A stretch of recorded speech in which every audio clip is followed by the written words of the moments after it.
বিসমিল্লাহির রহমানির রহিম। হে সমস্ত জগৎবাসী, আজ আমি শামীম আলী চিশতি আপনাদের সামনে যে ধরনের আলোচনা নিয়ে আসলাম, আপনারা একটু খেয়াল করে শুনবেন, কিন্তু রাগ করবেন না। আর আজকের যে কথাটি হয়তো কোনো নারী জাতির উপরে এই কথাটি খুবই বিষাক্ত হতে পারে, খারাপ লাগতে পারে, কিন্তু না, আল্লাহ কিন্তু পৃথিবীতে কয়েকটা স্তরের জাতের নারী পৃথিবীতে পাঠিয়েছেন। আর এটি আমি কোরআন দিয়ে প্রমাণ দিতে পারব। যদি আপনারা বলেন যে না, কোরআন দিয়ে বলাটাই ভালো, তবে দেখবেন একটি বিষয় হলো যে একজন নারী একজন পুরুষকে আদর ভালোবাসা দিতে দিতে দিতে দিতে আদর ভালোবাসা পেতে পেতে সেই স্বামীটা মারা যায়। আর সেই ভালোবাসা আদরের মধ্যে কি লুকিয়ে আছে? কাম লুকিয়ে আছে, প্রেম নয়। এমনও স্ত্রী লোক আছে যে সে কি করে, সে শুধু সে কামের আশায় থাকে, আর সে স্বামীর সাথে বিবাহের বন্ধন হওয়া মানে সে কাম বুঝে, এটাই সম্বল আর এটাই তার সবকিছু। এই কাম তত্ত্ব নিয়েই সে বেঁচে থাকে, অপেক্ষায় থাকে কখন স্বামী ঘরে ফিরবে। তবে আজকের যে আলোচনাটি অবশ্যই খেয়াল করে শুনতে হবে, আর না হয়তো বুঝবেন না। আর মেয়ে মানুষ বা নারী লোক যারা আছেন তারা যদি খেয়াল করে না শোনেন হয়তো আমাকে ঘৃণা করতে পারেন। তাই অবশ্যই সম্পূর্ণ আলোচনাটি না টেনে সুন্দর করে শুনুন। সেই বিষয়টি হলো, দেখুন যে একটি ভাষায় বলা হয় হস্তনী, পদ্মনী, নাগিনী, চিন্তামণি। এর মধ্যে তিনটা জাত মোটামুটি ভালোর দিকে। তবে হস্তনী, এতে পুরুষকে যত আদর করবে, যত ভালোবাসা দেবে, সমস্ত কিছুই লোভের বশে, কামের টানে, প্রেমের টানে নয়। আর চিন্তামণি এটার থেকে একটু দূরে থাকার চেষ্টা করে এবং চিন্তাশীল হয়, সংসারের উন্নয়নের চিন্তা করে, স্বামীর সুস্থতার চিন্তা করে। আর হস্তনী, সে এতই আদর এতই ভালোবাসা দেবে যা পেতে পেতে একজন স্বামীকে চিরতরে শেষ করে দিবে। স্বামী স্ত্রীর বহু আগেই সে ইন্তেকাল করবে। আচ্ছা, তাহলে হস্তনী, পদ্মিনী, নাগিনী, চিন্তামণি এই জিনিসগুলো চিনে তারপরে বিবাহ করতে হয়। তবে হস্তনী হস্তনী যদি পড়ে যায়, যেমন হস্তনী পুরুষ আছে, হস্তনী চিন্তাযুক্ত পুরুষ আছে, আচ্ছা নাগিন জাতীয় পুরুষ আছে, তাহলে জাতে জাতে যদি মিলে যায় তখন কিন্তু এখানে তেমন কোনো সমস্যা হয় না। আর যদি এদিক সেদিক হয়ে যায়, চিন্তামণির সাথে পড়ে যাবে আরেকটা, তাহলে কিন্তু বিপদের শেষ থাকবে না। হায়াত কমে যাবে, জ্ঞান বুদ্ধি হ্রাস পাবে, শরীর অসময়ে ডিস্টার্ব করবে, বিভিন্ন কিছু সমস্যা দেখা দেবে। আচ্ছা, তো এখন যে কথাটি বলবো যে এই জিনিসগুলো আমি কোত্থেকে পেলাম এবং আপনাদের সামনে পেশ করছি, এটা কি সঠিক না ব্যাঠিক, আসলে এর আমি কয়েকটা জাতের প্রমাণ দেবো ইনশাল্লাহ, অবশ্যই শুনবেন। এখন যে কথাটি বলবো সেটি কোরআনের। দেখেন, নূহ আলাইহিস সালামের সময় যে একটি বিষয়, যে তার কিস্তি বানানোর জন্য যখন আল্লাহ হুকুম দিলেন, এখন কিস্তি বানাতে যে মিস্ত্রির প্রয়োজন, তারা কিন্তু বানাতে রাজি হচ্ছেন না বা এদিক সেদিক করছেন।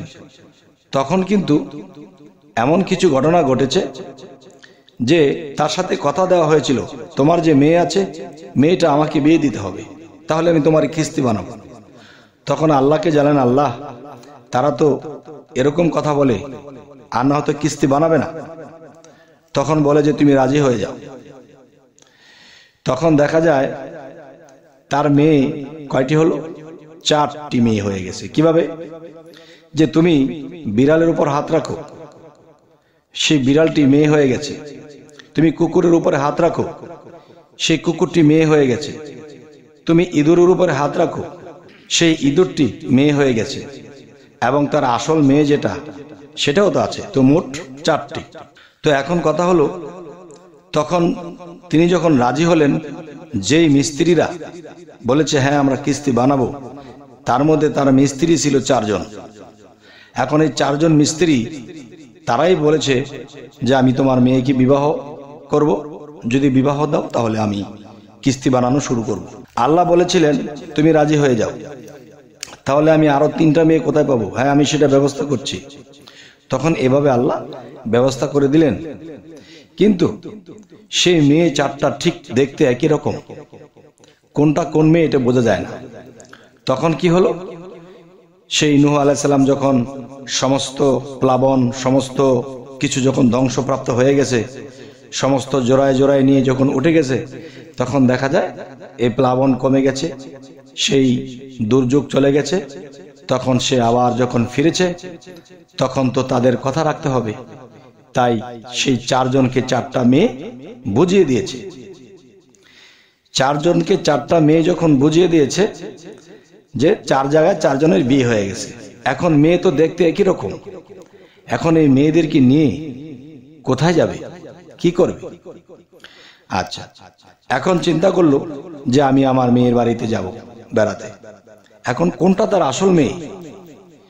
তখন একটি বাড়িতে গেছে, তখন সেই বাড়ির শ্বশুর শাশুড়ি তারা বিচার দিয়েছে, দেখেন আপনি কেমন মেয়ে পেলেছেন, সেই মেয়েটা শুধু কাউকে দেখলেই খেউ মেউ করে, মানুষকে দেখলেই চেঁচামেচি করে, কাউকে বাড়ির দিকে আসতে দেয় না। তখনই বুঝেছে যে এই মেয়েটি কুকুর থেকে এসেছে। আচ্ছা, এরপরের কথা হলো অন্য মেয়ের কাছে গেছে, যাওয়ার পরে বলতেছে যে আমার মেয়েটি কেমন কেমন সংসার করছে। তখন বলতেছে, দেখেন আপনার মেয়েটি সব দিক দিয়ে ভালো আছে, কিন্তু সে চাউল যখন ঝাড়ে তখন সে চাউল কটকট কটকট করে চাউলগুলো খেয়ে ফেলে। ও আচ্ছা, তার মানে সে বুঝে নিল যে এটা আমার ইঁদুর থেকে সেই মেয়েটি। আচ্ছা, এবার চলে গেল অন্য মেয়ের বাড়িতে। যাওয়ার পরে বলতেছে যে আপনার এই মেয়েটি ঘরের চিপা চাপায় থাকে এবং দেখা যায় সে একটা জীবিত জিনিস দেখলে সেটাকে খামচে ধরে, সেটাকে ছিঁড়ে বেড়ে নষ্ট করে, এই অবস্থা। তখন বলতেছে, হ্যাঁ তাহলে এটা বিড়াল।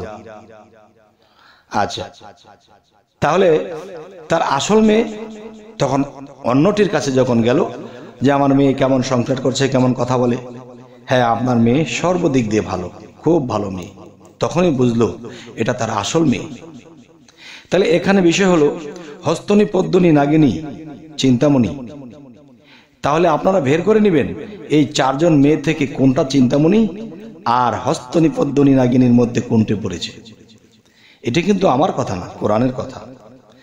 তবে এই চারটা জাত পৃথিবীতে এখনো রয়ে গেছে। এই জন্য বিবাহ করতে গেলে যেই জাতের সাথে সেই জাতটাই ফেলতে হবে। পুরুষের মধ্যে হস্তনী নাগিনী চিন্তামণির মতো এরকম পুরুষের মধ্যে জাত আছে, জাতে জাতে যদি মিলিয়ে দেওয়া যায় তাহলে তাদের সংসার সুখের হবে, সমস্যা হবে না। আর যদি আজাতের সাথে কুজাত পড়ে যায় তাহলে বেজাত হয়ে একেবারে সংসারটাই তছনছ হয়ে যায়। যাই হোক, হে সমস্ত জগতবাসী, আজকের এই আলোচনা আপনাদেরকে কি বোঝাতে চাইলাম, আর আমার কথা কি আপনাদের ভালো লাগলো তবু জানাবেন, এবং খারাপ লাগলো তবু জানাবেন। তবে হ্যাঁ, আরো একটি বিষয় হলো যে অবশ্যই যারা অবিবাহিত আছেন তারা অবশ্যই সেই নারী চিনে নিতে হবে এবং সেই পুরুষটাকেও চিনে নিতে হবে, যাতে যাতে মিলিয়ে দেওয়ার জন্য। আর এই জন্য শাস্ত্র গ্রন্থ বা বিভিন্নভাবে শিক্ষা দেওয়া আছে। আর যদি আপনারা বলেন যে হ্যাঁ জাত নির্ণয় করতে চাই, কোন জাতের কি লক্ষণ, কি করে বুঝবো সে হস্তনী সে পদ্মনী, তাহলে আমরা এটার থেকে সতর্ক হতে পারবো আর জাতের সাথে জাত মিলিয়ে দিতে পারবো। তবে হে সমস্ত জগতবাসী, অবশ্যই আমি এটা চেষ্টা করব সামনে এরকম ভিডিও দেওয়ার জন্য, যদি আপনারা আমাকে বলেন। তবে আজকের আলোচনা এখানেই রাখবো। তবে আমাদের এই চ্যানেলের আলোচনা যদি ভালো লাগে তো অবশ্যই সাবস্ক্রাইব করে নেবেন, এবং পরবর্তীতে যেন ভালো আলোচনা দিতে পারি তো আমাদের ফেসবুক খুলে সেটাও ফলো করে নেবেন। সকলে ভালো থাকবেন। আল্লাহ হাফিজ।